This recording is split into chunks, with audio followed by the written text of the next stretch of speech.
Shalom, friends. Thank you so much for being here. Sorry for our technological difficulties, but we're glad you've made it here with us. And we are very excited to have a conversation today with two extraordinary individuals who have done remarkable things, and to learn about them and their work, and even see a trailer of their film in just a few moments.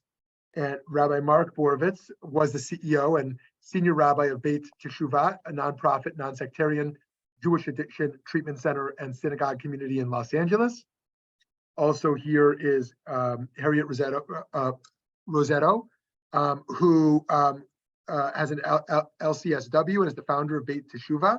And they have a documentary together, which we're going to see the trailer of, The Jewish Jail Lady and the Holy Thief, which tells the story of their lives and how they founded Beit Teshuva, and is currently making its way around the film festival circuit. You should consider a screening in your community. It's won numerous awards already for Best Documentary. Rabbi Mark is continuously traveling around the country to share his knowledge with the world, and is actively trying to get pardoned for his past crimes in order to jump into his next career venture of real estate. So, so we put the full bio here on the side, which we hope you'll take a look at for the two of them. And the format's going to be, we're going to see the trailer now, and then we're going to hear kind of a presentation from the two of them, followed by some questions from Eddie, and then some questions from all of you in the Zoom and in the live stream. We'll be monitoring that as well. So, okay, Rabbi and Harriet, over to you. Okay. I was this, suburban housewife with all the china and silver, but I was. Hi, Rabbi. It looks like we got, there we go. I really. Can we restart it from the front, from the top? Sorry, Rabbi. With her and all that kind of stuff. I was this, suburban housewife with all the china and silver, but I was having affairs all over the place. I really helped my mother tremendously. I went places with her and all that kind of stuff. And then there was this other part of me that was just a criminal.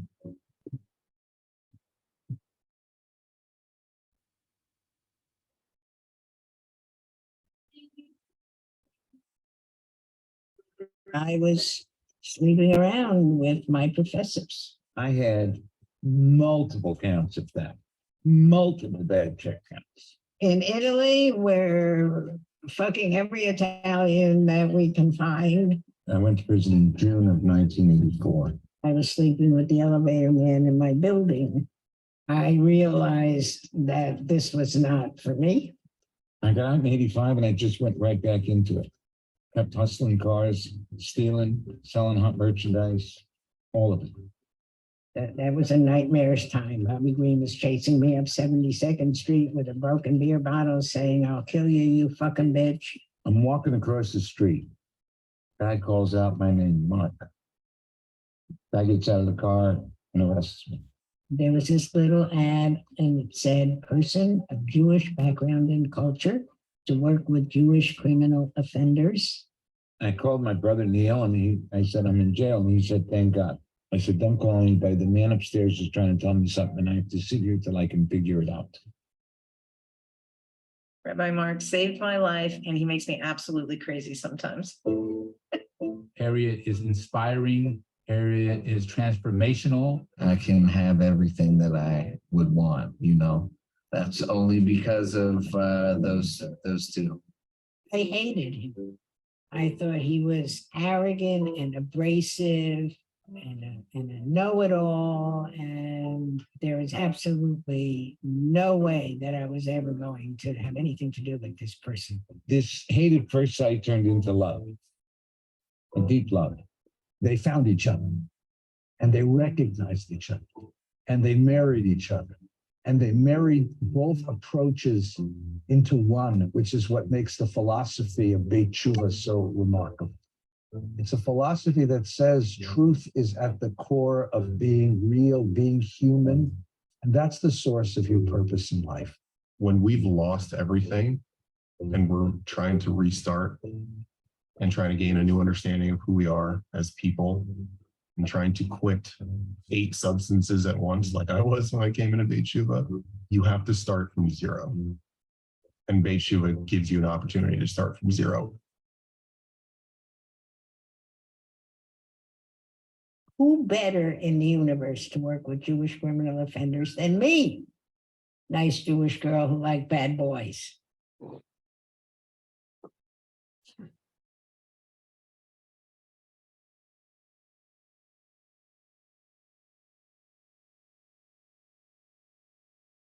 Okay, so that's the beginning. That's like the part of the backstory in the beginning. And if you want to know more about the film, please contact us. Eddie, I think, is going to put our contact information in the film. But really, in the chat, what we really want to talk about is justice, social justice, and let's stop this habit we all have of making someone else the other. That there is no other because we're all created in the image of God. And people make mistakes. Unfortunately, the criminal justice system doesn't have what Judaism has, which is Teshuva. The ability to examine oneself, hear from somebody else what they've done wrong sometimes, repair the damage, repent, and learn new responses.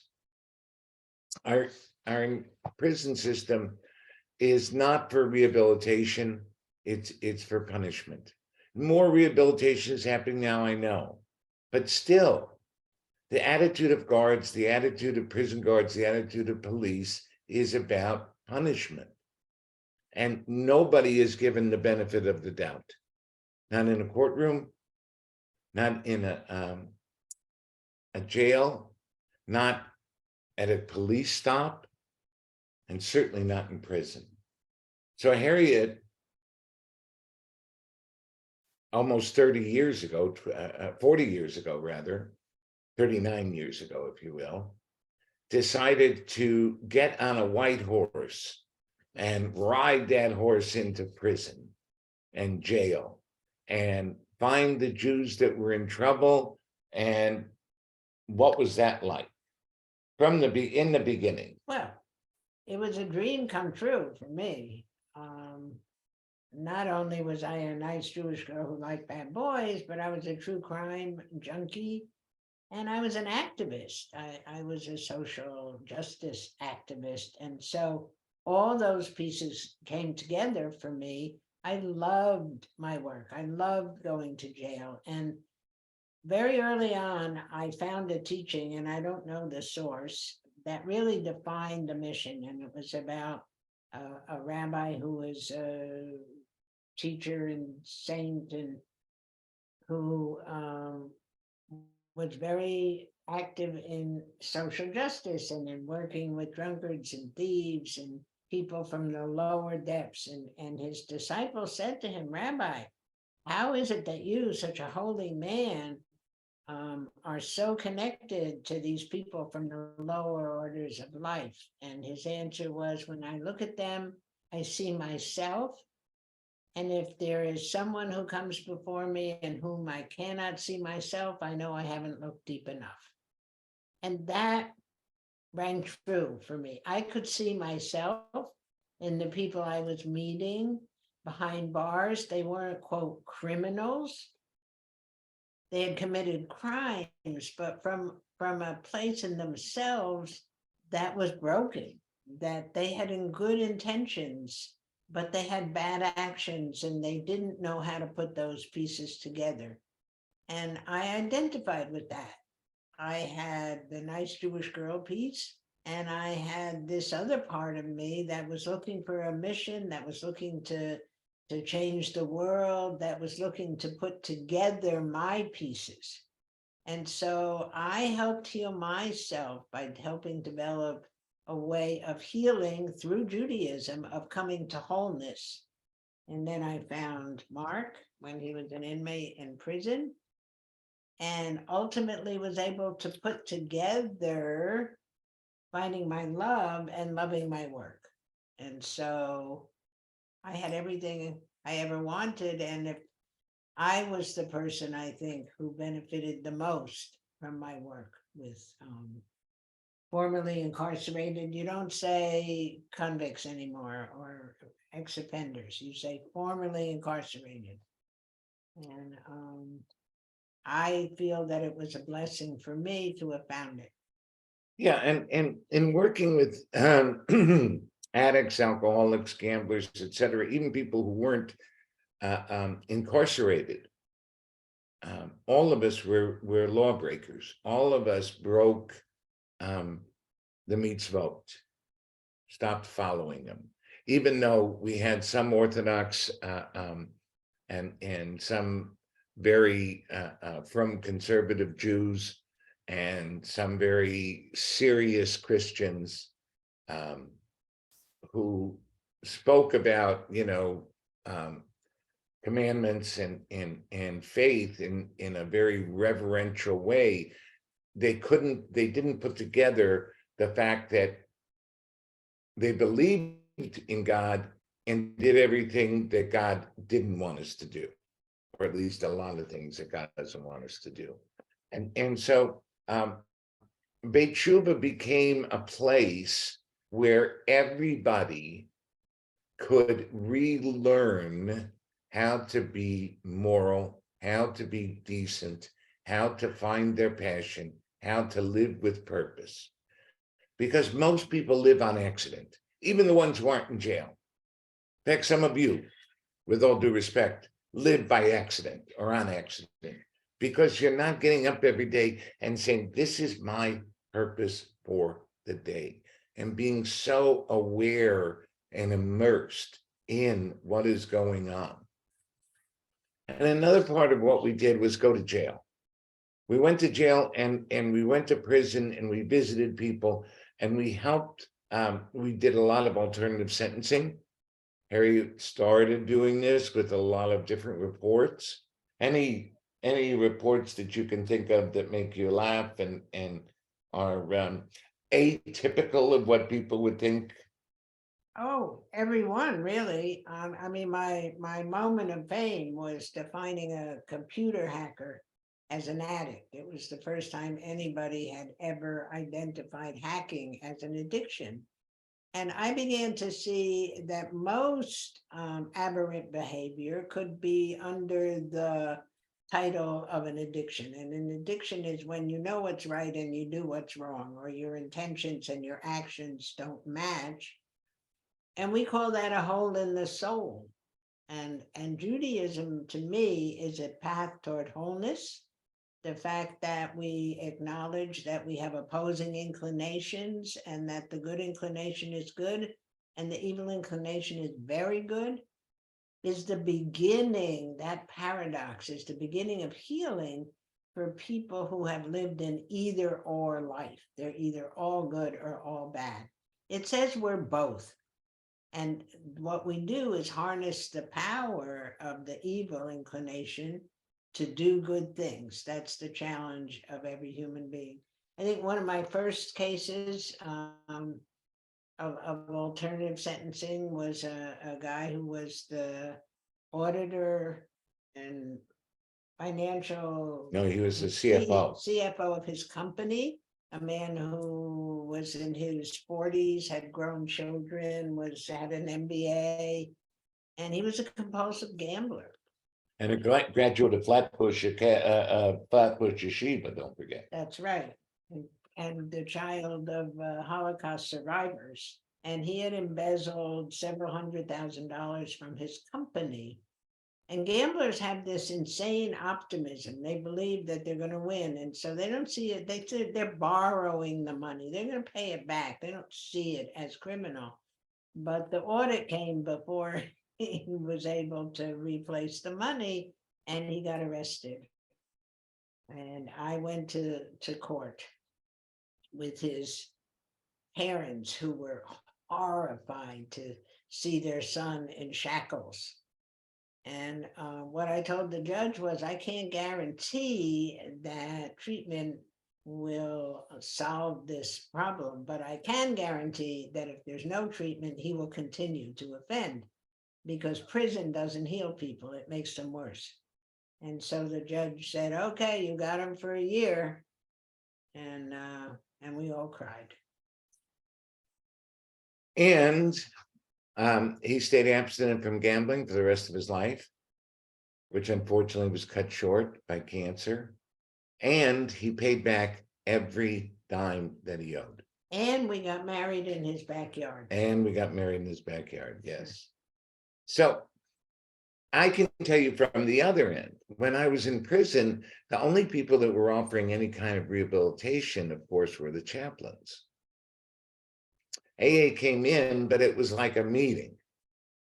And there was some fear about going because, first of all, it was mixed, whites, blacks, Latinos, and that was a dangerous place on the prison yard. As a Jew in prison, of course, it was even more difficult because blacks didn't trust us, Latinos were suspicious, and the Peckerwoods, the Aryan Brotherhood, just wanted to kill us. You got into the Aryan Brotherhood by beating up or sticking a Jew or a black, and they didn't care which one. So in the Jewish chapel, that was the place where all groups came together. In the Catholic chapel, all groups could come together. So the priest and the rabbi were the rehabilitation, and it was rehabilitation through faith. Not that they were in any disagreement, which AA is not in conflict with any spiritual or religious beliefs. I mean, I want to put that out. Jews have trouble with it because it's in churches usually, and they have God. And it mentions God early on, came to believe a power greater than myself. So as soon as you tell Jews there's a power greater than themselves, they think it's Hitler, and and they go crazy. However, as a very dear friend of mine, Joel Grishaver, says that if they would have done step 1, step 4, 5, 6, 7, 8, 9, 10, and then step 2, 3, 11, and 12, Jews would have been able to deal with it better, because you take the action, then you believe. What about your own? And for me, the only thing I could turn to was Judaism. I knew I had to make a change. I knew that God it was a divine intervention when I was arrested again in 1986. I was on my way to bet a 10-team football parlay in Las Vegas, and I was going to pay off all my debts, all my bad checks. I got arrested the day before I was leaving. Okay. On a Thursday. The following Monday, they were taking me up to Santa Barbara County here in Los Angeles, here in California. I was in Los Angeles County. And they let us get a newspaper. So after God hit me in the head with a baseball bat by intervening and making sure I was arrested, I found out God has a sense of humor, because all 10 of my teams came in. I would have won $75,000 and probably never would have paid anybody off. I would have blown the money, of course, but just saying. So I found out that God intervenes just as God intervened for the Israelites in Egypt, because the Pharaoh of addiction, the Pharaoh of the Mitzrayim of immorality, and what we call in the program of AA stinking thinking, I was just overwhelmed by it. I was bowed by it. And it took God's intervention for me to be able to find a pathway out. So with the help of Rabbi Mel Silverman, Oliver Shalom, I began a journey learning Rabbi Heschel, learning Torah, but learning how to be engaged in it. And so what we've done at Beit Teshuva for over 30 years, we engaged residents in the Torah. They had to be in it. It wasn't studying it and talking about it from a critical view or an intellectual view. It was, how do I live this principle? How do I live with tohu vavohu? How do I live with these two forces that are going on inside of me, the chaos, the emptiness, and how do I reach to God? How do I reach out to somebody else? How do you let somebody else talk? Whenever you want to, dear. So the question becomes, how do you find yourself in the Torah? Where is your Moses? Where is your Pharaoh? Where is your Jacob? So that it becomes a very personal path, not an intellectual, scholastic experience. Yeah, and here's the saddest piece. Beit Teshuva is still the only place of its kind in the country. There's some other Jewish rehabs. They don't integrate spirituality, 12 steps, and psychotherapy. They don't look to make sure that each person is able to come no matter what they can afford. At Beit Teshuva, we never turn anybody away because they don't have money. Can you imagine running a place in something that's become an industry where places charge $30, $40, $50, $60, $80,000 a month, and Beit Teshuva has kept its mission of helping people no matter what their financial situation is. So we set up and Beit Teshuva is continuing to move forward in finding all of these different ways to help the individual. Because one of the things that we have to remember is each of us are created Tselem Elokim. And as it says in the Talmud, Sanhedrin 37a, I don't remember a lot of sites, but some of them I do. We all come from one Adam for three reasons. First, whoever destroys a single soul, it's as if they've destroyed the whole world, an entire world. Whoever saves a single soul, it's as if they've saved an entire world. Second, so that nobody, which Rabbi Yitz Greenberg, who I know many of you are familiar with, taught this to us in my first summer of rabbinical school. And he said that shows that each person has infinite value. Second, so nobody says that my father was better than yours. So we don't go up the yichus tree, and which means that we have equal infinite value. And third, because unlike humans, when they mint coins from the same mold, every coin comes out the same. Kodesh Baruch Hu mints humans from the mold of Adam, and each one of us are unique. So everybody should carry a piece of paper in their pocket that says the world was created for my sake. Not as an entitlement, but as a responsibility to bring our uniqueness here. So in recovery, in rehabilitation, we have to take the individual and build things around the individual. I'm working with clay now, I'm doing ceramics. So I'm learning how to build around, rather than say, no, this is the box you're supposed to fit into and try and squeeze it. Unfortunately, though, even though these teachings are central to Jewish learning, the culture is contrary in many ways to these messages. The culture is comparative. Systemically, because we need to raise funds to support our institutions, we have to play the game of whose is bigger and whose is better and who wants his name on a building.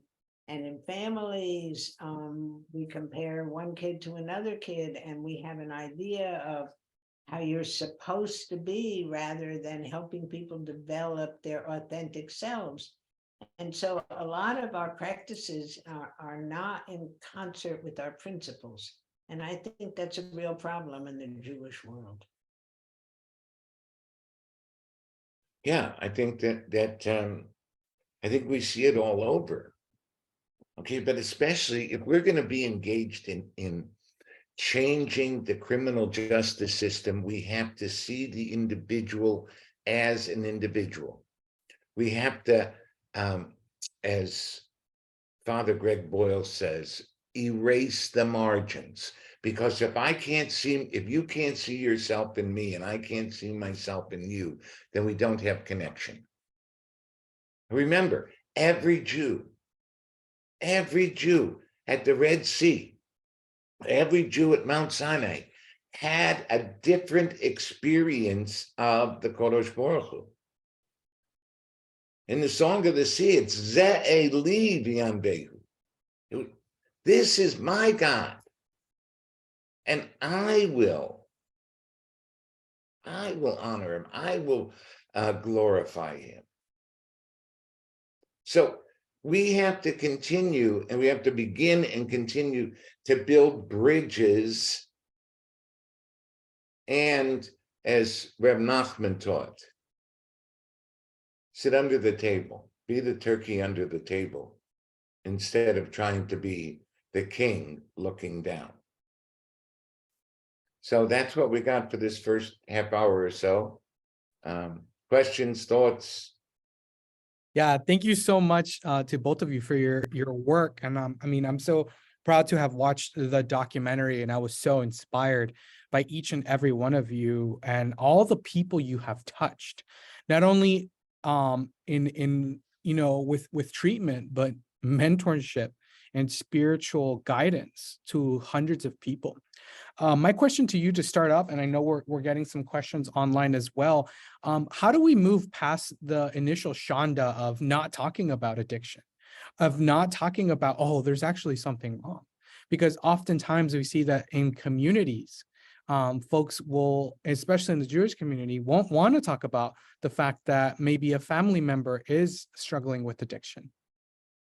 We've been confronting that from day one. I've certainly seen it change from 40 years ago. The first time I met a woman who was a very well-known philanthropist in Los Angeles, whose granddaughter got in trouble. We met in a dark restaurant and she was sitting in a corner whispering. There was such a sense of, I mean, how could this have happened to me?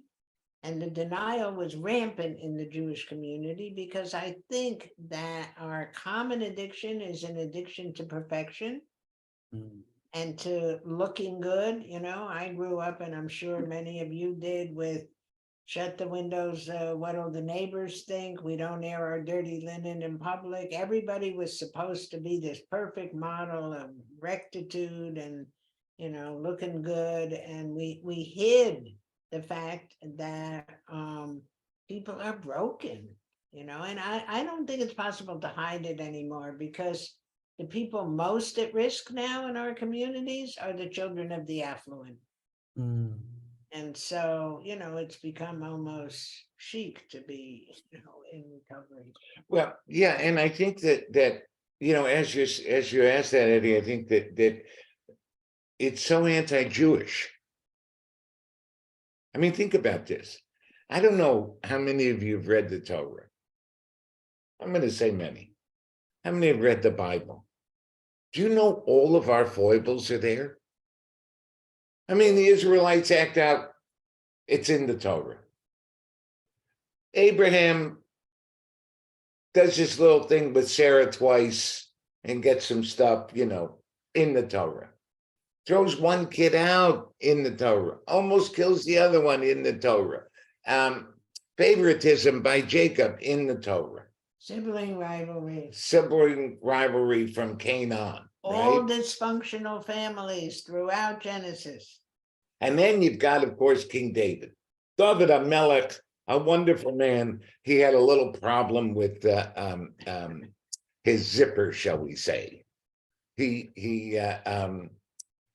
loved the women, but so much that he had somebody killed. And it's all there. So what are we hiding? I mean, our tradition is based on transparency, not on hiding. And it's rampant throughout all denominations, all secular, etc., Jews. We keep hiding. And it's time for us to stop. It's time for us to live Jewishly. To put together our principles and our practices. That's my message. We have not done that anywhere that I see, in our institutions or in our families. Well, that's what makes, to tell you the truth, that's what makes Uri the Tzedek and Rabbi Shmuley's Valley Beit Midrash, because you guys are like the closest. You're the role model for this, and Beit Teshuva is a role model, because whatever we did it out loud, and I lived my life out loud, sometimes too loudly, sometimes not so nice. And always from a sense of, I think this is the next right thing to do, even when I was wrong, that it wasn't. So I think that the more we get, especially clergy, take off the robes and take off the masks, because we put on so much makeup, mental makeup, so many masks, that we've almost forgotten what we look like. Oh, not Terrell. Thank you. We have a question from one of our people watching on our live, which says, do you think that there is a possibility for Teshuva to be enacted in the real world with our criminal justice system? I see changes happening that are very inspiring to me. I see a revival of the whole concept of restorative justice. In California, Governor Newsom now is going to institute the Swedish model, Scandinavian model of rehabilitation at Alcatraz? No, Quentin, San Quentin. I see prosecutors who are into healing rather than punishment. I mean, they're opposing movements. There are the people who want to make it worse, and then there are the people who are recognizing that people come out. And if they come out worse than they went in, then we're doing the same thing, expecting different results. So I am hopeful that the idea of rehabilitation rather than punishment is returning. Yeah, I love that question, because first of all, yeah, I believe that it's possible. I'm a product of how the criminal justice system got me to do tshuva. So I mean, I don't want to say that it's all bad. And I think Rabbi Shmuley and Eddie, that we need to call for a national day of repentance. That all people involved in the criminal justice system, all people who, all people, period, need to do repentance, need to do a tshuva for the way we have treated the outcast. Because remember, in our tradition, you put them outside the camp. There was the whole idea of the camp outside the camp in Leviticus. And the Kohen Gadol went and ministered to them so that they could come back into the camp. But we're not doing that.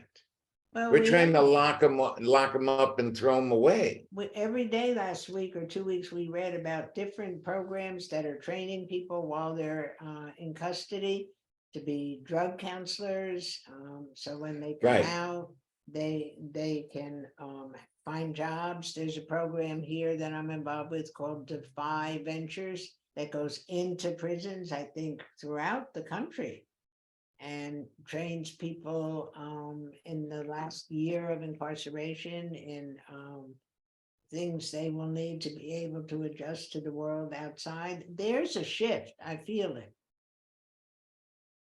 Yeah, I just think I agree with Harriet, of course, because she's smarter than I am, and the senior partner here. And I think that we need to repent for the way we've treated human beings. Right. Human beings who have whose flaws have overwhelmed them. And it's got to be just like somebody who converts is no longer a ger, they're a Jew.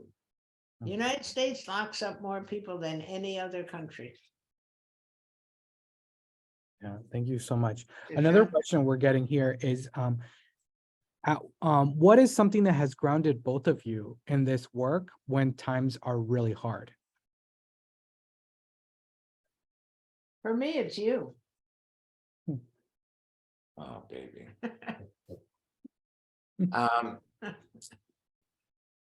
Well, of course, Harriet grounds me all the time. But I think that what grounds me is the fact that this is a calling. And I think this is true for you. She's petting our dog right now. I think it's true for Harriet as well, that knowing that this was a calling, that this was our way of serving the Kadosh Baruch Hu, and serving our souls and growing our souls and maturing our souls, has kept us grounded in the worst of times, and kept us strong enough to keep going.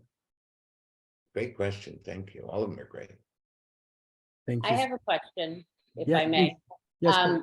My name's Sabina Tyler. I'm part of Orangetown Jewish Center in Rockland County, New York. We have a criminal justice reform committee.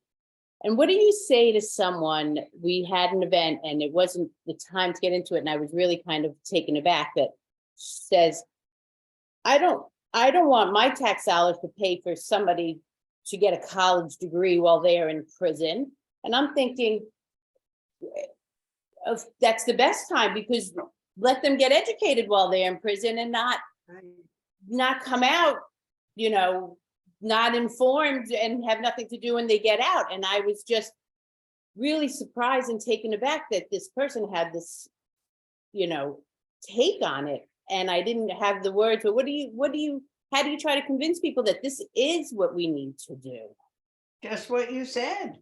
This person is coming out. Do you want them to come out and be able to pay taxes and be a good citizen, or do you want them to come out and harm you or somebody else?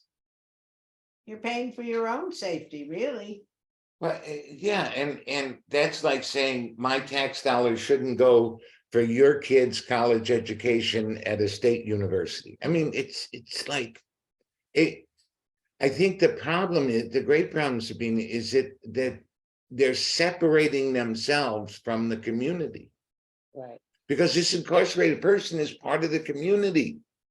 Yep. And they're coming back into our community. That's what they try to do, is put them back into wherever they Right. were first incarcerated. So they're coming right back at us. Right. And when people would say that to me, I would just say, do you really want people to come back worse off than they were? Right. Right. Yeah. So we one time had an idea that,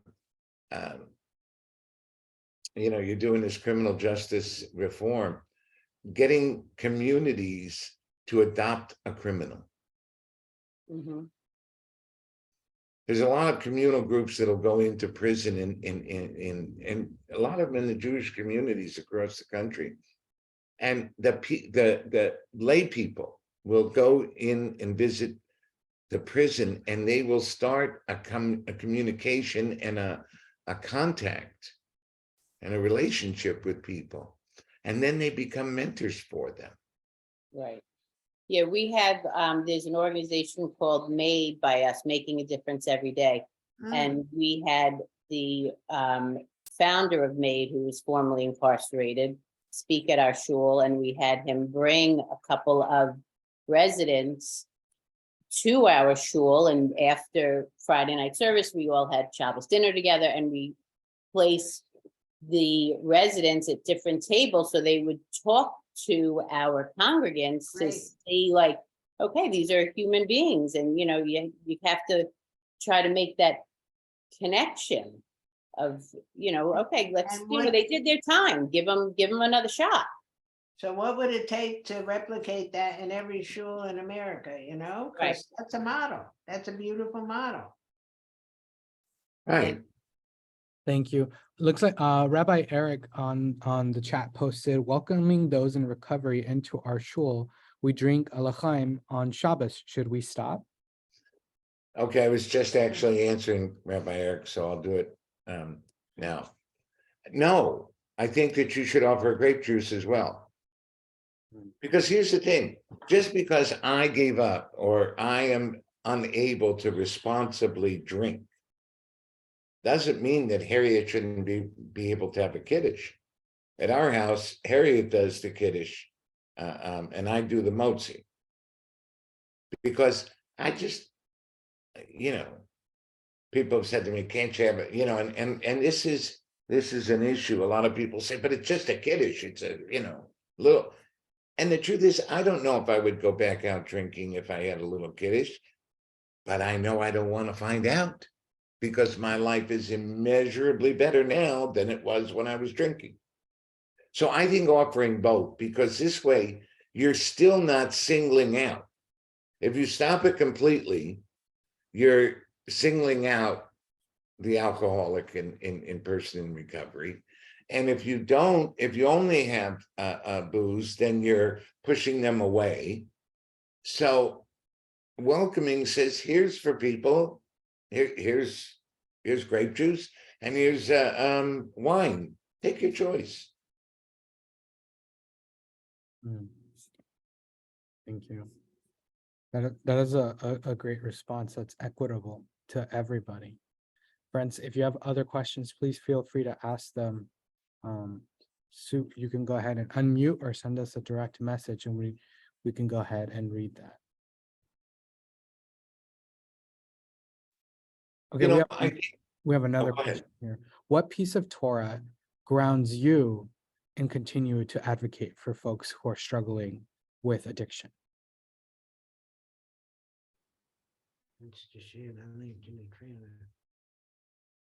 That's for you. Yeah. 36 times in the Torah it says, care for the stranger, the widow, the poor, the orphan, the needy. And one of the things that tells me, if I take it personally, it's that I have to care for all those parts of me, and I have to care for all the people who have been marginalized. Knowing what it's like to be marginalized. From the time I was young, because we were poor. I mean, Harriet talked about not airing the dirty linen. We couldn't even afford linen. We had cotton or plastic, take your choice. And that was marginalized. So Judaism is a big tent. And if we're to really be Jewish, we, with all due respect to the 613 mitzvot, if something's mentioned 36 times, it must be important. We don't talk about that. Love that. Thank you. So I am gonna, I have to, let's see, I am going. Truly Incredible is proud to introduce Incredible I'm Products, an innovative and multi-channel digital and broadcast platform designed to discover and showcase the best-in-class inventions from around the world. Incredible Products technology. Oops. I'm sorry. I wanted to copy the link for Eric he had asked, so I hope this works. Thank you. I also went to put your contact information on the bottom. No. Yeah. The best, I'm going to put in the best email to reach me at. Okay. Final question to both of you. What can the Jewish community start implementing now to support folks battling addiction? What's something that's tangible that they could start doing now? Well, you can make your synagogues and places of worship open and welcome to people who are in recovery, either by holding meetings or having somebody come and speak. I love the model we heard from Sabina about inviting recovering people to a service and having them get to know and sit with people so that they don't become the other. And they're us. They're our kids, they're our parents, you know? This idea that because you have a label, you're somehow different or dangerous. You know, for years, we battled. Synagogues wouldn't even hold an AA meeting in their temples because they didn't want their kids exposed to those people. I mean, that's a shanda, for Christ's sake. Indeed. Yeah, and I think that we have to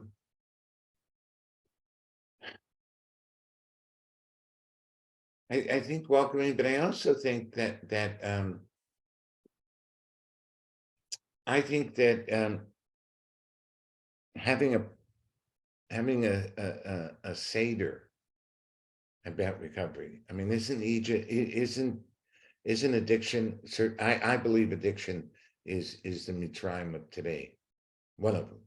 I mean, there's a lot of them, but certainly one of them, because think about how many people are dying. When you think about this, over 100,000 people died from heroin, fentanyl, opiates. Last year. Over 150,000 people died from alcoholism and alcohol-related accidents. Also, Beit Teshuva has a play that travels around the country called Freedom Song, that is a split stage between an AA meeting and a Passover Seder, and it opens a conversation about what we're all enslaved to. Yeah, and when you add in all the other suicides and overdoses by meth, it's heart attacks, etc. You have about 300,000 people died last year of addictive diseases. So don't we need to open up our shuls and say, we're here to help you out of this deadly Egypt? This is the time of year. That was incredibly powerful. Thank you so much. Okay, thank you. I appreciate you both for your work. I mean, I have had the honor to meet both of you in person and watch the video and you know, see the impact that you have made around is incredible. I know here in Phoenix and Arizona, we are implementing a new project that we're going to be bringing in mobile showers to one of the biggest areas that has a lot of people experiencing homelessness. And oftentimes we see people who are battling addiction, which is also why we're Narcan certified and trained to have that. And we're able to implement those. And we're actually inspired by your work, by both of you and both of you's resilience to being able to stand up and be authentic. If there's anything that I absolutely adore about both of you is your authenticity. And I think that is the most beautiful part of who both of you are, is never letting go of the authenticity. Things may have changed, whether that's the working in prisons to working at a nonprofit, to leading a nonprofit, but what has never changed is both of your authenticity and who you are. So we deeply appreciate you. I hope you continue to inspire others, and we hope that you who are watching can make sure to check out more about Harriet and Rabbi Mark through the information that we will be linking up to the recording of this video. We appreciate each and every one of you, and we hope you have an amazing day. Take care, everybody. And may you all find your authentic selves. And leave the Egypt of mendacity. And I want to just say thank you to Eddie and to Reb Shmuley. You have supported us and connected with us, and we love your authenticity and your spirit, and we love anything we can do together. So thank you. Thank you, everybody, for being here and on live stream and listening on the podcast and wherever else you get it. So And thank you all. thank you. Take care, everybody. Be Bye-bye. well. God bless.